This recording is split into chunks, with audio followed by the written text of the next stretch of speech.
Welcome to Universal Heritage Television Naija. We bring you yet another edition of our breakfast show, Daybreak Naija. In this package, we will be talking about governance issues with special focus on Imo State and Nigeria generally. Please remember to like our Facebook page and subscribe to our YouTube platform. My name is Afam. I have two gentlemen to discuss the issues. Chinedu Ago is a past secretary, or was a past secretary of the Nigerian Bar Association in Imo State. He's making his first appearance in our program. Dr. Chinedu, you're welcome. Thank you very much.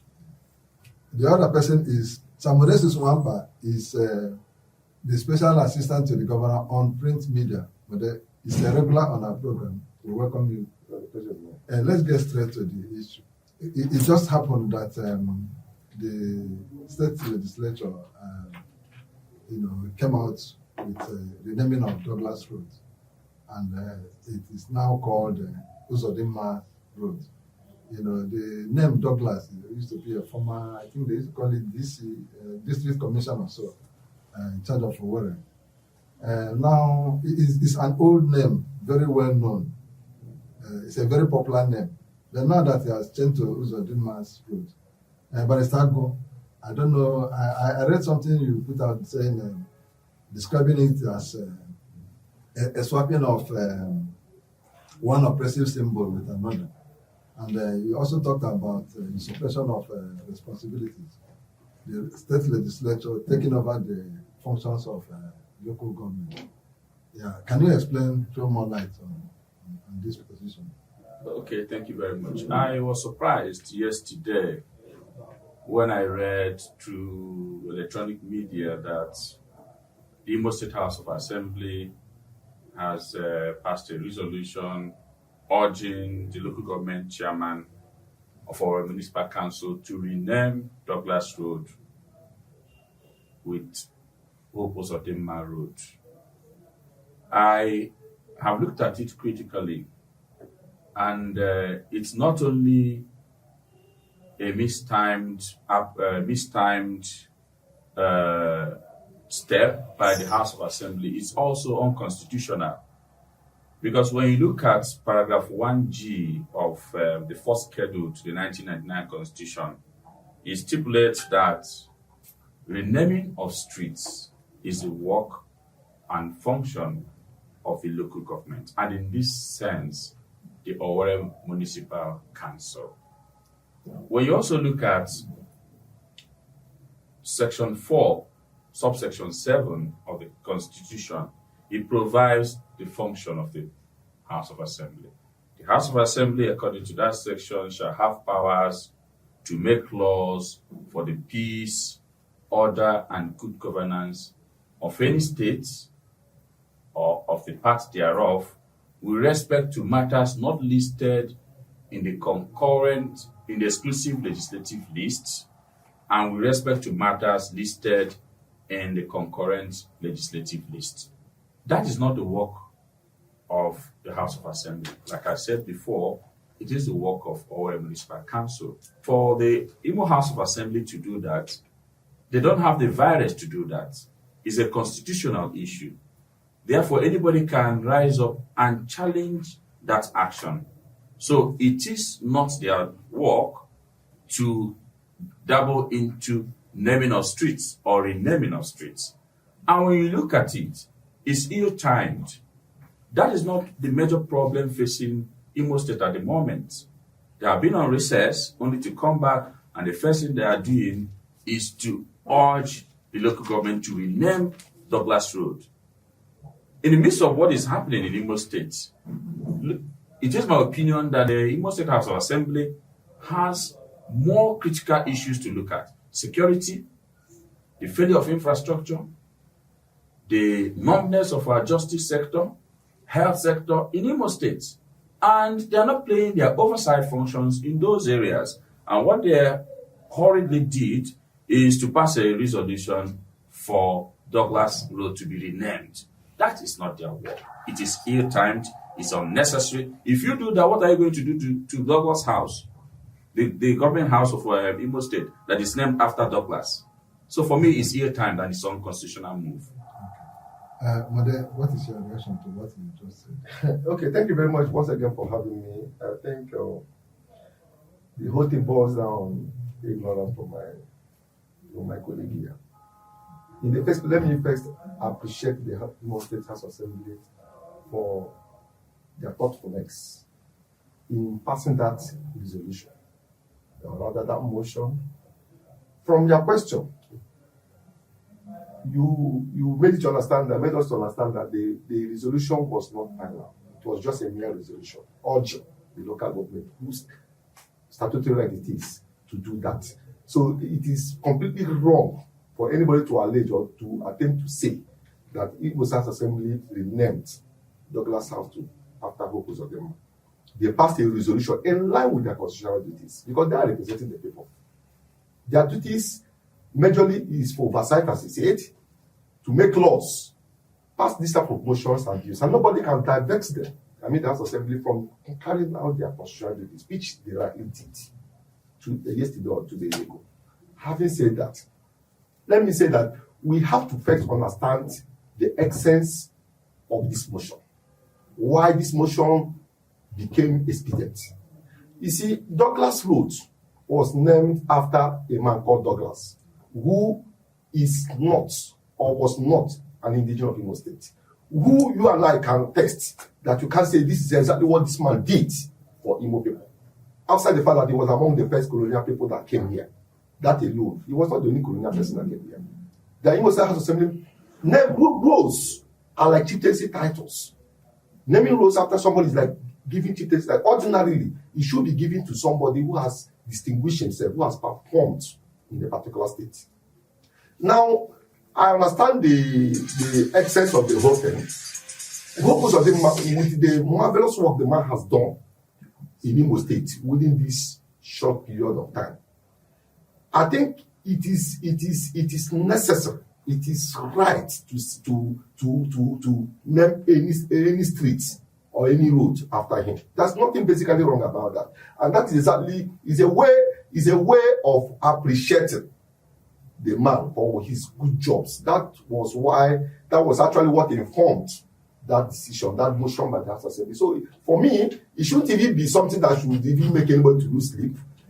The House Assembly has not failed in their responsibility. He said they are not doing kind of oversight function, they are not doing this thing. I don't know when you have turned to be the assessment officer to begin to assess them, the work they've done and the work they have not done. So what I'm saying in exercise is that what they did was still in line with their constitutional responsibility, and they passed the ball to the appropriate reporters. But I have a question for you. When he become an assessor, he's a citizen of Imo State and has a right to express his views on anything he feels. No, obviously he has. It is still within his right as a citizen. Yeah. But see, they said that where your right stops, is where another person's right begins. Okay. He is an indigenous of Imo State. He has expressed his views. No problem about that. I am also an indigenous of Imo State. I have also expressed my view. So there's no problem about that. Yeah. So, Barrister Chinedu, recently you were in the news, and either you took I can't actually place a finger on what you did, but it has to do with either a protest action or a legal action against the government over the appointment of Chief Judge of the state. Yes. And for the interest of some of our viewers who may not be abreast with the issue, can you refresh in our minds on what it is? What are the issues for you? Okay. And you may also need to let us know the status of that. Okay. Sometime in November, if my memory serves me right, on November 15, the former Chief Judge of Imo State, Honorable Justice Teresa Chukwuemeka Chikeka, was removed from office. And from that moment, that position became vacant. So Imo State was without a Chief Judge throughout the rest of the remaining days in November, December, January, February. And then in March, I took an action against the Imo State government by way of order of mandamus to compel the to compel the governor to swear in an acting chief judge pursuant to section 2714 of the Constitution. That matter was scheduled for 4th of March. And by 3rd of March, the governor swore in the 4th most senior Honorable Justice Tien Nzuku as acting chief judge. The 4th. And some people will say in Imo State that 4 is a magic number. Whatever that means, I don't know why the attraction is there for number 4. At the point of appointment, Honorable Justice Tien Nzuku was the 4th most senior judge. And the Constitution does not leave room for discretion. It says, shall appoint the most senior judge of the High Court of that state as acting chief judge in the absence of a chief judge. When that happened, it was my contention that though there was an appointment, the person appointed was not the most senior. Therefore, in the eyes of the law, there was no appointment. I still pursued the matter at the High Court, Igbo. The matter was adjourned again for 8th for hearing. And before that 8th, on the morning of 8th, the judge was transferred hurriedly to another jurisdiction. The judge who is supposed before whom the matter was filed, okay, and before whom the matter was coming up for hearing on 8th, was transferred the morning of 8th to another jurisdiction. And my file retrieved from the court and transferred and sent back to the chief judge for reassignment. And that matter was reassigned to another judge. At the same time, I also filed an action challenging the constitution of Judicial Service Commission, contending that it wasn't constituted according to the provisions of Constitution. So when they transferred the matter to that another judge and transferred this second one to the same judge, of course, you know what the implication is. And I withdrew the matter because I was no longer comfortable with what you are the saying. practice. Yes, so I withdrew the matter. It went on, and the NBA participated in the protest. What I mean, Imo State participated in protest by writing to the National Judicial Council to say the person you appointed is not the most senior, and the Constitution says appoint the most senior. NJC now gave a directive, I think 30th of April or 30th of May, I don't remember very well, directing the Imo State governor to appoint the most senior as acting chief judge, and asked Honorable Justice Tien Nzuku to stop acting as acting chief judge. And instead of the governor to respect the directive of the NJC, the governor ignored the NJC, and Imo State remained without an acting chief judge until Honorable Justice Tien Nzuku was removed by NJC as a disciplinary measure for accepting that appointment. And the excuse of the Imo State government was that they sought advice from the Judicial Service Commission on who is the most senior in the judiciary, in Imo State judiciary. And I'm asking, how can Imo State governor say he sought advice from the JSC on seniority? You have the payroll of the judges, and you are asking who the most senior is.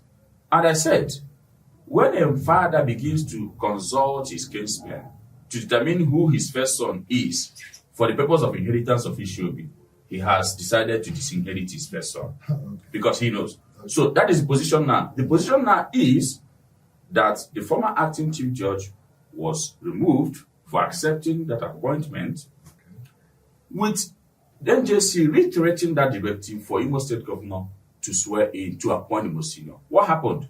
On 23rd of July, last 2 months, there was an announcement appointing the most senior as acting chief judge. But from that 23rd till date, she has not been sworn in. And because she has not been sworn in, she cannot perform the roles and duties of an acting chief judge. So at the moment, Imo State judiciary is without head. And at the moment, there is no judicial arm of government. And you know, there are three arms of government: executive, legislature, and judiciary. And once there is no judiciary and the legislative is epileptic, it is only one arm that is functioning, and you cannot say there is government in Imo State. So that is the position with regard to the chief judge. Okay. Mode, you had him very well. Is there any reason the government should delay in appointing a chief judge? And again, specifically, do you not see the government disrespecting the doctrine of separation of power in this particular issue? Basically not. Let me say that in this state and in this country, we should emphasize politics in certain things. The judiciary, we all know, is the hallmark of democracy. And the governor swore to respect constitutionality, respect rule of law, and abide by the Constitution. And the governor has not deviated from this vow he made while being sworn in. Now, my colleague said, he asked, why would Governor Uzodinma sought for Judicial Service Commission advice or clarification? I'm surprised. And he's trying to rationalize it with the offer and the person and all that. Now, the NJC, what the governor did was basically by the advice of Imo Judicial Council Commission, which he alluded here. Governor did not act on his own. So even if there was any blame, he should go and blame his colleagues who were in that Imo State Judicial Service Commission. The governor, even if the governor knew or knows the Monsignor Ashumi, he knows it, he has the file in his temple, no problem. Ashumi, he knows. And the law says you must do this before you take this action. And he did that before taking that action. Has the government committed the offense? Now, let me say that why Justice Izuku was what happened to him was not because by Nigeria Judicial Service Commission, was not basically because of the action of the governor. Was because they said that they were in receipt of the letter written to them by the governor. And the time they were supposed to sit has not reached before the action was taken. I don't know if you get what I'm saying. So the action they took was in removing Zuku. And again, let me say this. There's a difference between acting and substantive. You remember that Justice Ogogo was once appointed acting chief judge. I'm not a lawyer, but I know that the woman was appointed acting chief judge. And there are things I will not say here because this is a public place. What happened to the person who is the very second and third and all that? The problem. So what you are saying? Hold on. What you are saying? You are making reference to Justice Ogugwa. Are you insisting that there has been a precedent before which the government is following? Only before government has followed the precedent. Government has followed the precedent. Not appointing judges based on seniority. Is that what you're saying? No, that's not what I'm saying. Governor had already appointed Justice Ogugwa as the most senior before now. She served out. Now, I said there are things I will not say here because this is a public forum. Okay, make it concerning who is the second, the third, and all that. Okay. And why what happened, why what happened and all that. You see, the judiciary, there are a lot of issues inside the judiciary. This is not my business here. But I want to tell you that the governor is a man who believes in constitutionality, who believes in doing the right thing. And he has not done anything outside the constitutional parameters. Okay. You know, so I want to disagree that. Let me take it back to he said he suited the matter, mandamus and all that. He just like a man clapping with one hand. It's okay, but let me take it back to Agbo. Yes. You heard him very well. He said there is a problem in the judiciary. Okay. That you should go back to the Judicial Service Commission, who's supposed to know who is the most senior, and advise the governor. So, are you disagreeing with him that the problem did not emanate from the Judicial Service Commission. Absolutely. Now, where JSC plays role, you see, he says that there's a difference between acting chief judge and substantive chief judge. This is a constitutional issue. You cannot speak English to change the constitutional provision. It is in appointment of substantive chief judge that the JSC plays a major role. And the Constitution says that anybody who is 10 years post-call as a lawyer can be a substantive chief judge. That is where the JSC plays role to recommend for appointment a suitable and qualified person for the office of substantive chief judge. It can be anybody. Of all, maybe 25, if there are up to that. Of all 25 judges in Imo State, any of them can be substantive chief judge. That is where the governor relies on JSC to advise on which of these 25 is most suitable for substantive chief judge, provided for in 2711 of the Constitution. But as long as it has to do with appointment as acting chief judge, it is the most senior who should be there, regardless of he is fair or white, you like his face or don't. And as long as someone is qualified to be a judge, he is also qualified to be an acting chief judge. That thing that disqualifies someone to be an active chief judge should have disqualified him or her from being a judge in the first place. So trying to say that someone is seeking advice from somebody to know who is the most senior is just trying to find a reason to disinherit somebody from his or her entitlement. It is a constitutional issue. Okay. There's no English you can speak around it. I think this matter may have been settled with what you just stated, that the new chief judge has been appointed by July. But not been sworn in. But not been sworn in. So, okay, effectively. There is no acting chief judge. No acting chief. Yeah. Okay, again, you, Barrister Go, let me still dwell with you. A short while ago, you were kind of in the eyes of the storm. You know, at the Enugu conference you attended, you penned out something, and people tagged it controversial. Some, especially the media aides of the governor, said some tagged it.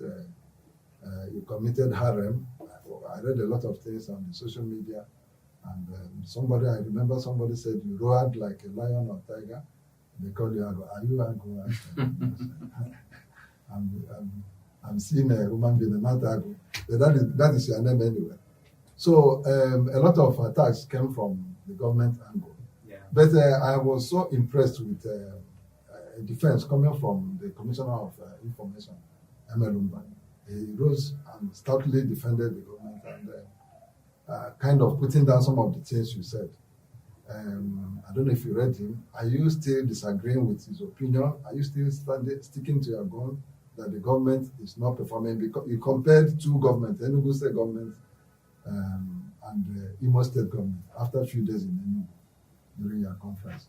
I read the reaction of the Honorable Commissioner for Information Strategy and Strategy, disagreeing with what I said. And to be candid with you, my opinion on coming back from Enugu is shared by the whole number of lawyers, other lawyers from all parts of Nigeria, from Yoruba, from Hausa, from Igbo. The difference is clear if you go to Enugu. I won't go to other areas. I won't go to institutionally. I won't go to institutional architecture of Enugu. How about the infrastructure? My brother, we do not have roads in Imo State. I read what Honorable Commissioner said, that this road, there is no comparison with Enugu and Imo State. Enugu has been existing, this and that. But it's a watery, yeah, it is true, but it's a watery defense. Let me point this to you. Some say, oh, His Excellency met a lot of rods. The rods His Excellency met cannot be compared with the rods the governor of Abia State met. And in less than 2 years, he has transformed Abia State. Drive through Aba, drive through Omahia. When was Abia State created? From Imo State. But you can't compare the roads in the metropolis of Umuahia with the roads in Owerri. Owerri is a very small city. And of the 5 southeastern states, Imo State receives second biggest allocation. What do we have to show for it? Enugu receives far less than Imo State. My brother, drive through. I was coming here. 5 kilometers away from Government House, I can list for you just in 2 axes 21 inaccessible roads. In Imo State or in Owerri? In Owerri, 2 axes, just 2 axes, I can list for you 21. Starting from, if you are coming to Imo State, Owerri from Olo, stop at Apakoma Junction. You can't access Hadea Junction from Apakoma Junction. You can't access Ebaada village from Apakoma Junction. You cannot access Oji flyover from Amakoya flyover. You can't access Port Onitsha Road through Ebaada housing estate. These are completely roads that are inaccessible. You can't access World Bank last roundabout or from World Bank last roundabout to Hospital Junction, Port Harcourt Road. You can't access from World Bank last roundabout to Umugoma. You cannot access from Yaradua Drive. What are we talking about? I can list over 21. So you are saying that I am sticking by what I have said, that infrastructurally, Imo State is not doing as good as it ought to. And I wrote him a letter. My lawyers wrote him a letter because he said that Ago and his cohorts were the people who removed a substantive chief judge. And I said, that is defamation. It is not true. I wrote him to say, if you don't retry that statement in 72 hours, we are going to court. And just yesterday, my lawyer told me they responded saying they owe me no apology and that I'm suffering from is it amnesia? There's a word they use that I can go to court. They will meet me to say what someone did not do and lie in purposely just to diminish that person's image. Okay, Mode, you see, drawing from what you just said, the last comment, it's a known fact. I think people talk about it from what I read in social media. That's where I'm drawing my conclusion. That the government media heads are very, very combative, insulting, throws up innuendos on people and the rest of it. Is it to say that is the best way? Before coming to your question, it's better we address the cross of the matter. Okay. Most of these things you say, they say media people are doing there is relative. Okay, but that is not the issue. The issue is there is what I read what he wrote, and I decided not to reply. Remember this. I'm trying to position issues as they were, and what the member did or what the members said were factual. Now, outside media people of the government, a lot of his colleagues also reacted. But I says Okafor and his colleagues, they reacted, disagreeing with what he said. They also went to Enugu with him and came back from Enugu with him, and they read what he wrote. And his colleagues, there were about 3 or 4 of his colleagues who have reacted. Everybody must not. Now, that is to say that what he saw perhaps was not what the other people saw too. Now, let me tell you, Governor Hopus of the man, I make bold, not because I'm an appointee of this government, I make bold to say that what Governor Hopus of the man has done has never been done by any government in this state, both outside, let me leave Zimbabwe, any other previous government. No. Now, when Governor Hopus of the man came, I'm coming, hold on, just allow me to dissect this issue. When Governor Hopus of the man came on board, you and I know, it's not a matter of inheriting rots. The rot he inherited is unimaginable. This is a man who came and he met not even one single motorable road in the whole of Imo State. I challenge you to mention one motorable road, any road you will pass, built by state government, 1 kilometer that you will pass without meeting any pothole. That was the Imo State governor who was the man met up around. Now we are talking about Abia State. We are good at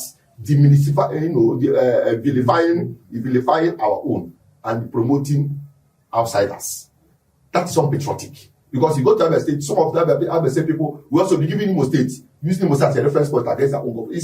It happens. Now, one project of them did in this state, for instance, Akopa, Mwe, Akopa, Oka Road. Go there and see what is that project alone. The worth of that project alone is more than the ordinary expansion of Umuahia and Aba Inter Road. All of it. Only one that project. Go there and see what Uzoma is doing that road. You know, at times when we say this thing, we don't move out. We only stay in Owerri. You can't access this place from this place. As if to say Uzoma must do every road at the same time. This road in good shape. Before Uzoma came and responded. You know the state of MCC roads when Uzoma came. Today you can go there. You will not comment Uzoma for that. You know the state of Nekede Ihaba roads. People were even doing drama. They will go to Mort and throw themselves and say, go to at least from Nazi to Naked Road. From Naked the junction, Poly Junction to Ihaba. It's under construction now. Now hold on. This road, you know the extent of Okibe Road. Do you remember the time we spent days at the Kemele? Yeah. Wait, moderator, please just give me 2 minutes. I will land. Do you remember the state of that Ekemele? You cannot apply that road 57 kilometers without any single bottle. You will not have the God to say it. All the roads you are mentioning, Enugu State governor did. No governor has done as much federal roads, length of federal roads that Uzoma has done. Mention that person. Even P2B, the people are good at Helen and all that. No governor, in no, I'm telling you now, these things are factual. These things are factual now. They are factual. People will say, most of the roads you pass in Enugu were done by the previous government. Yeah, see. Now, in Imo State, the previous government, which road did they do? Some of this government, they supported those past government too. They are not even blaming those governments. They are blaming a man who came and is now redeeming the whole thing. They want Uzoma to do the whole roads, including the one leading to their kitchen. At the same time, within the short period, happen now. Is it possible? It's okay. It's not possible. Maybe later I will send you a bill for the PR job you are doing. You are using. No. You brought me to this platform. We are here to educate the public. Because when we keep quiet, you do as if this thing they say are correct. Not to sell your government. we are. Not to sell my government. Want me to market my government in your own platform? No, not to the market. Say what the government has done. Is that what I'm saying here? Have I said anything outside what the government has done? Now, you see, actually, the governor is doing roads. God bless you. But many of the rural roads, where you have a greater percentage of the population, don't have passable roads. I agree with you. I agree with you. So what are we doing in that area? Fine. These are kind of questions I want. Now, let me tell you. The governor, when the governor came on board, the governor did what is called misassessment. Concentrated on those roads that have direct impact on the people. Not the other ones don't have direct impact. But there are ones. See, Imo has a limited resources. Outside road, there are other compelling needs. The amount of money the governor is spending to bring security in Imo State, for us to walk around and enjoy relative peace we are having now, it's not a small one. There are tangible and intangible projects. Okay, it's not the only thing the governor can do. Yeah, but the governor can do other things. We're coming to round out the program. You see, I give thumbs up to the governor. There are 2 things that came in form of a double ballot attack that drew commendation from the people. The banning of the graduation ceremonies in kindergarten or primary schools, and then the increase in worker salary. That is commendable, and it's like raising the ante for the others. Yeah, now, but beyond that, please tell my brother Ago. What you agree on that one? No. When you went to Enugu, did Enugu state government increase the salary of workers? Ask him. Why is he not commenting the government on that? He's only the one that we wait until implementation. Okay. A lot of things have you commended him for doing it, not waiting for the implementation? 3 years ago, listen. 3 years ago, 450 MOUs we are promised that they will be taken to Europe. Did it come into fruition? This is childish now. Huh? It's not childish. It's a proclamation. In civilized climes, the governor will be held responsible for that proclamation. Yeah. What are you telling me? Proclamation of what? That 450 MOU to be taken to 4,000 will be taken to Europe. I'll be given job and we'll flown abroad free of charge. Did you not hear that? Do you have the statistics of how many more people that have taken abroad? You have them? No. I'm asking you. Like, you have the statistics? If they ask you now. Until there are implementations to some of these points. I'm asking you. Do you know how many more people that have gone to abroad? Tell us. Do you know? You are in how? government. So why will you give a blanket condemnation? Give Now, us- are you aware? give us Are the you aware statistics. that in 2023 the governor took about 3,500 people to Israel for pilgrimage? That no, like, hold on. No. Is I'm that- going to No, no. that- Hold on. Is Hold that on. empowerment? No, it's not empowerment, but I'm telling you, Going for if you pilgrimage. don't have the statistics, I'm telling you, as I'm talking now, some states, a lot of people who some have states, been taken abroad. some states, Can I tell you that? some states that know what they are doing have banned all those frivolities. Because Of what spending impact money- is pilgrimage to the state? What economic impact? Finally. What developmental impact? Yeah, I will. Yes, I'm running up. With this last question. But recently, just at the weekend, everybody visited the state, and there was a protest against his visit at the Assumpta Cathedral and during the Denibo lecture. And many people are very uncomfortable about it. And the APC has been fingered as responsible for that protest. Is APC have been figured or you have figured APC? No, it's not me. No, well, I'm not here to go brief for APC. Okay. I'm not the public secretary of APC. I'm not holding the. But as a government, I want to tell you that we condemn in totality that action taken by some persons. The government has no hand in that protest. There was no need, basically, for anybody to go and protest at El-Rufai came. When El-Rufai came here, El-Rufai is a free citizen of Nigeria. He has the right to go anywhere. Even though the church has said that they never invited him. I don't know whether he can crash or not. But that is not our business. The government I serve, I'm telling this on good authority, had it the same way any other person had it on social media. So we condemn that action. Whoever is involved, the security agencies go and arrest and prosecute those who were involved. Government has no hand whatsoever in that protest. It's very Has the easy. State government issued a statement in that regard? And did what? Okay, Imo State government has not issued any release. Let him talk about it. Imo State government has not issued It's any an release. unfortunate.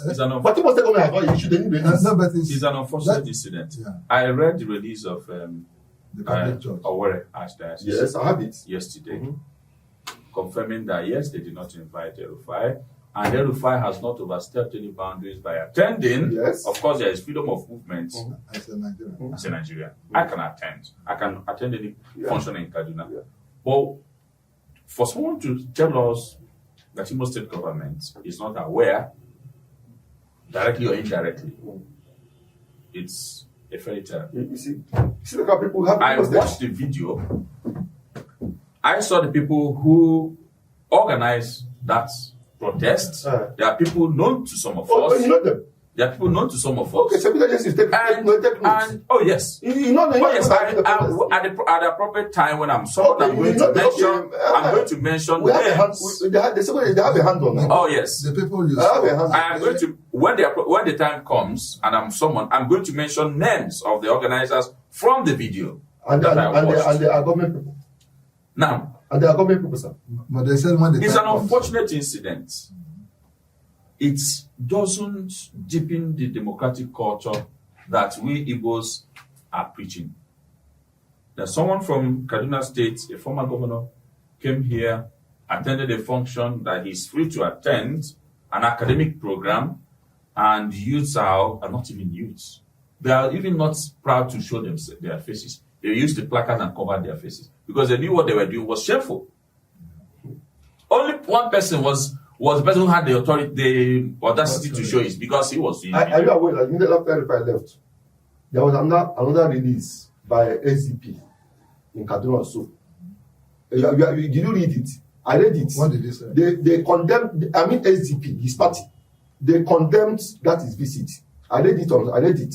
Condemned his visit On what basis? and associated them. SDP. On what basis? No, I don't know. I said I read it now. Okay. I'm not holding brief for anybody. I have told you, as somebody from government, I think I'm believable than you, who is not in government. So I'm telling you that the government I serve was not aware, and I'm telling you in sincerity, with every level of responsibility, the government was not aware of that protest. And prove that if government wants to protest, organize protest, is it that a few persons that are not up to 15 persons? Is it the kind of thing government will do? That is the number that the money could. Government doesn't have money to. If government wants That is to, the money if government wants to sponsor a That's the protest, number the money could listen, do. if government wants to sponsor a protest and ask even one appointee to bring one person, And that's the then number. whole of that place will That's the be number filled up. of people who are gullible enough to It be is not convinced. true. It is not true. It's your people like you who hate this government that can manage that.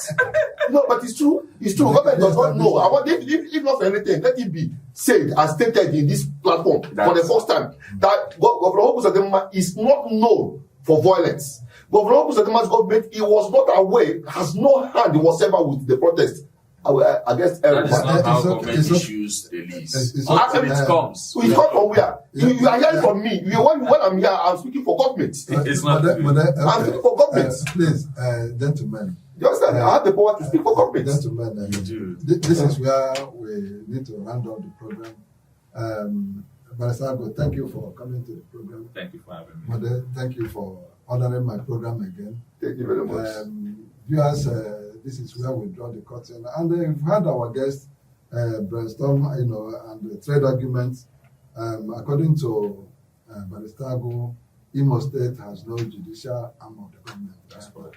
And Mode has defended his government stoutly, insisting that the governor has reformed and deserves a name change.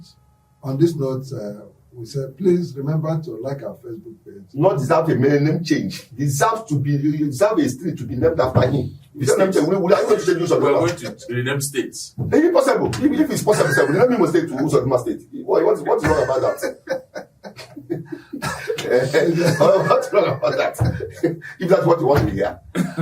Okay. So on this note, we say thank you. Continue to stay with the Universal Heritage Television, Naija. Thank you for being part of the program. Thank you very much, viewers. Thank you, viewers.